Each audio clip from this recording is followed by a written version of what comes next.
bana na fara kwari za ka yi ka ambaci Allah idan sai yi mu 'yan musulmin gado bakatan yaji ne ki bar mana nama keken can ruwa da tinin mashi don keki faɗi wani su faɗi ƙarya ne mawaƙa wannan da sabon zuwa da musto duka ba su kula da ni.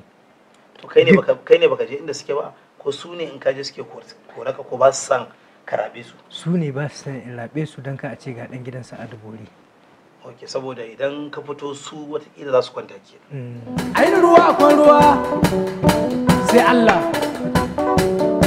Allah na kira ya kar ka kire ni, Allah na kira ya kar ka kire ni, domin ina da lani mai dama ban san abin da zan tattawa ba.